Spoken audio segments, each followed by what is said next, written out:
Hello friends, welcome to your own channel daily stock. तो आज हम बात करने वाले हैं भारत डायनेमिक्स के बारे में।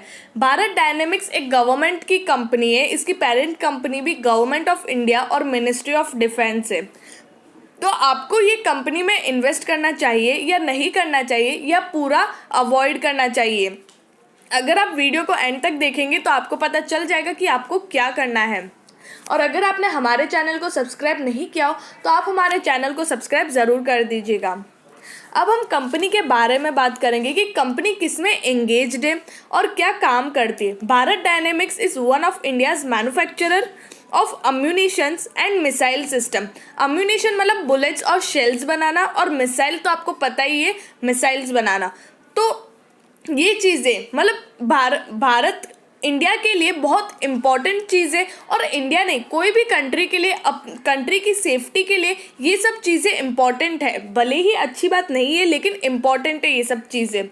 और BDL Bharat dynamics limited establish हुई 1970 में। और 90s के टाइम तो बहुत ज़्यादा वॉर होते थे, तो उस टाइम तो बहुत ज़्यादा इम्पॉर्टेंट था ये सब के लिए। तो उस time Bharat dynamics limited establish हुई थी, जहाँ पे base for guided weapon system, weapons बनाने के लिए गाइड करती थी, और ये खुद वेपन्स मैन्युफैक्चर करती थी।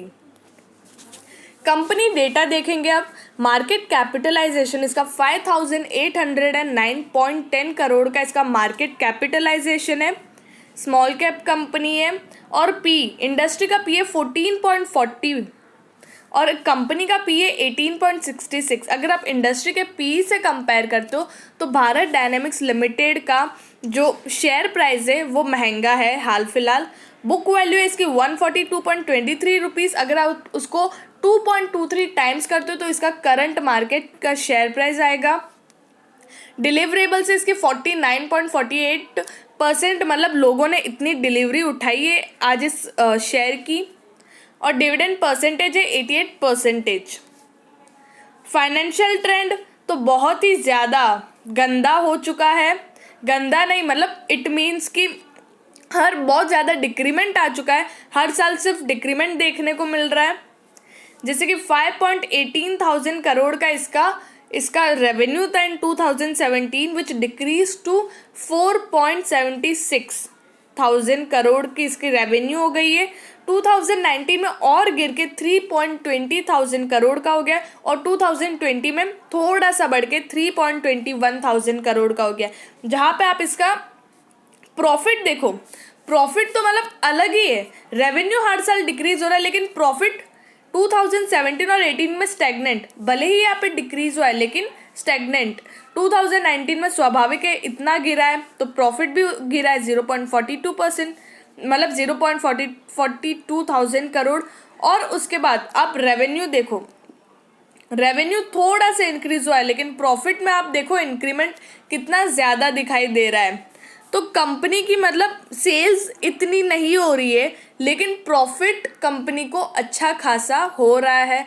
गवर्नमेंट कंपनी है, फिर गवर्नमेंट कंपनी है तो आप सोच सकते हो कि हाँ चलो अंदर कुछ जोलमाल तो हो गई, तभी कंपनी का रेवेन्यू तो नीचे गिर रहा है, लेकिन प्रॉफिट अच्छा खासा है। शेयर होल्डिंग पैटर्न, कंपनी के प्रमोटर्स के पास ही 74.92% का स्टेक है। म्यूचुअल फंड होल्डिंग है 3.99%। अदर डोमेस्टिक इंस्टीट्यूशन DIIs के पास है 13.68%। फॉरेन इंस्टीट्यूशंस के पास है 0.25%।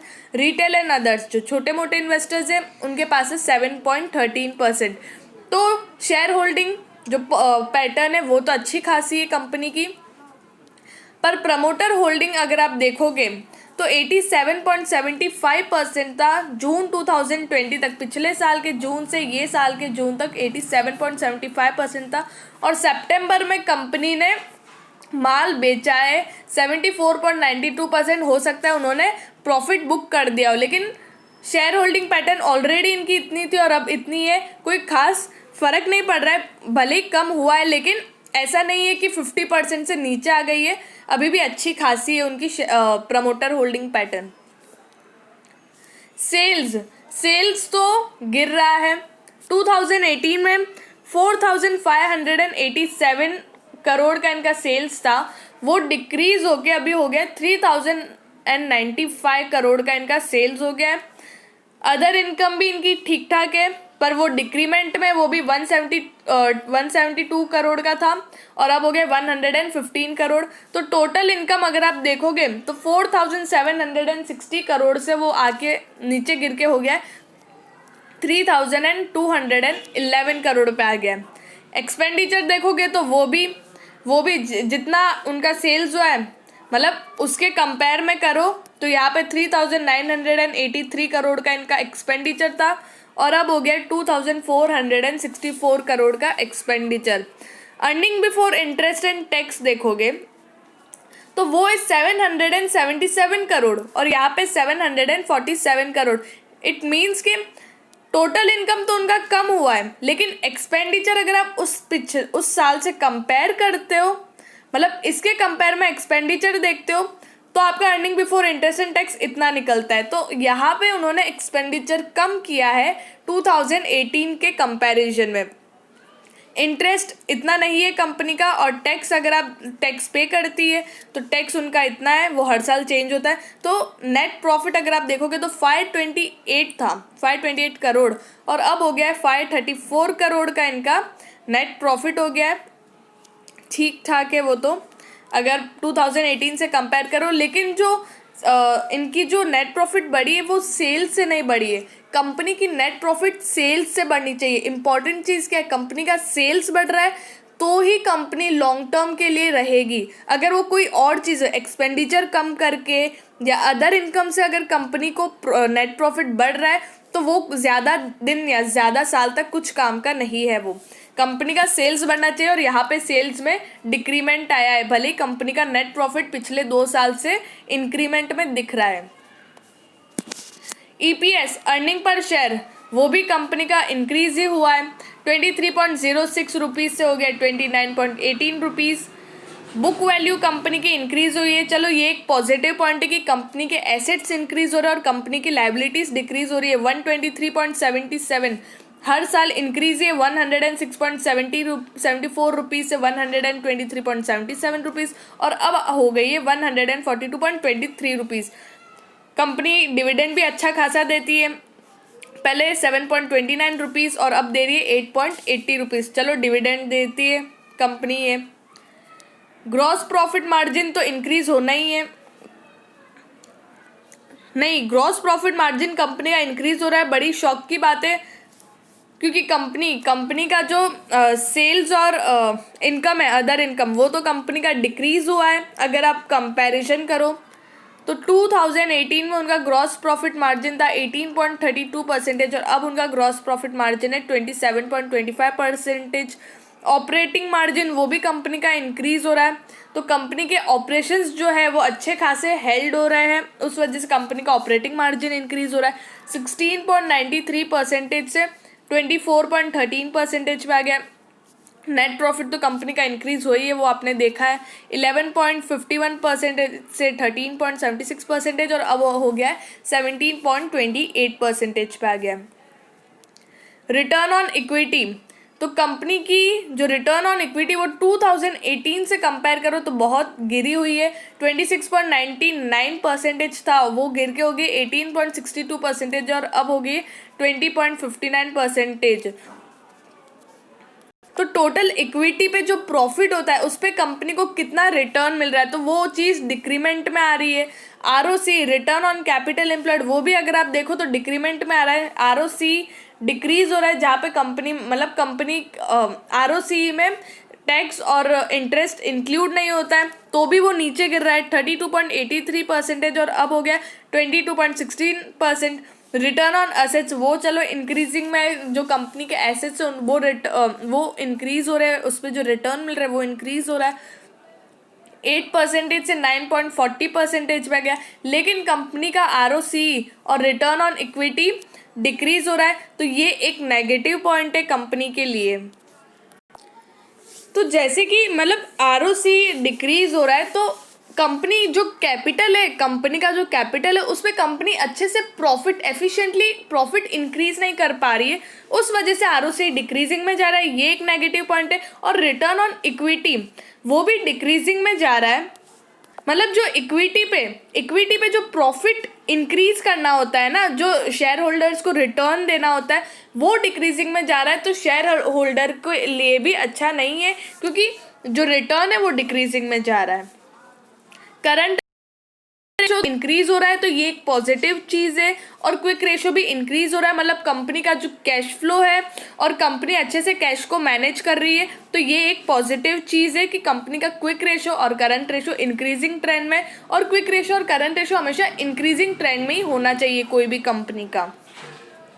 डेट टू इक्विटी, तो ये भी बहुत अच्छी चीज़ है कि कंपनी की जो डेट है वो डिक्रीजिंग में नहीं, ज़ीरो है, मतलब कंपनी डेट फ्री है। तो चलो कंपनी की जो डेट वाली लायबिलिटी है वो तो ज़ीरो है, तो कंपनी का बर्डन, एक डेट का बर्डन तो नहीं है कंपनी के पास। और इंटरेस्ट कवरेज रेशो 2018 से बहुत ज़्यादा गिर गया है, और 2019 से 20 में चलो इंक्रीजिंग ट्रेंड में, तो ये एक पॉजिटिव चीज़ है कि कंपनी का जो इंटरेस्ट कवरेज रेशियो है वो इंक्रीज हो रहा है। लेकिन अगर आप 18 से कंपेयर करो तो वो डिक्रीजिंग ट्रेंड में, लेकिन चलो ठीक है 2019 से कंपेयर करते हो तो इंक्रीजिंग में आ रहा है, तो ये एक अच्छी बात है। और इंटरेस्ट कवरेज रेशियो भी हमेशा इंक्रीजिंग ट्रेंड में होना चाहिए, ताकि लोगों को, मतलब इंक्रीजिंग ट्रेंड में क्या शो करता है कि कंपनी के पास एफिशिएंसी इंटरेस्ट पे करने की। CAGR सेल्स, अगर आप 3 साल का एवरेज निकालते हो तो वो तो नेगेटिव में जा रहा है, बहुत ज़्यादा नेगेटिव बात है ये, क्योंकि कंपनी का सेल्स जो इम्पोर्टेंट चीज़ है जिस पे कंपनी खड़ी है, सेल्स पे, मतलब सेल्स अच्छा होगा तो ही कंपनी काम करेगी और अच्छा प्रॉफिट होगा, और कंपनी का सेल्स ही अगर आप 3 साल का एवरेज निकालते हो तो नेगेटिव में जा रहा है। नेट प्रॉफिट यहाँ पे तो दिया हुआ ही नहीं, और मार्च 2018 से कंपेयर करते तो बहुत गिर चुका है, 5.99% से आ गया 0.68% पे, ये भी एक नेगेटिव बात है। टर्नओवर अगर आप 15-16 का देखोगे तो 4159.97 करोड़ का टर्नओवर है, और आप देखिए 16-17 में इंक्रीज हुआ है, 17-18 में भी ठीक ठाक नीचे गिर गया है, लेकिन 18-19 में कितना ज़्यादा गिर गया, 3069.35 करोड़ पे आ गया, और अब थोड़ा सा इंक्रीज हो गया 3095.20 करोड़ पे आ गया। तो कंपनी का जो टर्नओवर है वो गिर रहा है, नेगेटिव बात है। प्रॉफिट बिफोर टैक्स, तो वो भी 15-16 में 847 करोड़ का था, और 2017-18 में 773 करोड़, गिर रहा है, हर साल गिर रहा है, और 18-19 से रिकवर होके 742.45 करोड़ पे आ गया है। प्रॉफिट आफ्टर टैक्स देखोगे तो वो भी एक जैसे, मतलब जैसे 564.88 crore in financial year 15-16, which decreases to 524, और फिर स्टैग्नेंट हो गया 528, फिर से डिक्रीज हो गया 422.59 करोड़, और 19-20 में चलो इंक्रीज होके 534.90। तो कंपनी का profit before tax, profit after tax क्यों इंक्रीज हो रहा है? भले ही कंपनी का टर्नओवर इतना इंक्रीज नहीं हो, क्योंकि कंपनी ने एक्सपेंडिचर कम किया, एक्सपेंडिचर को मैनेज किया, उस वजह से प्रॉफिट आफ्टर टैक्स थोड़ा ज़्यादा लग रहा है।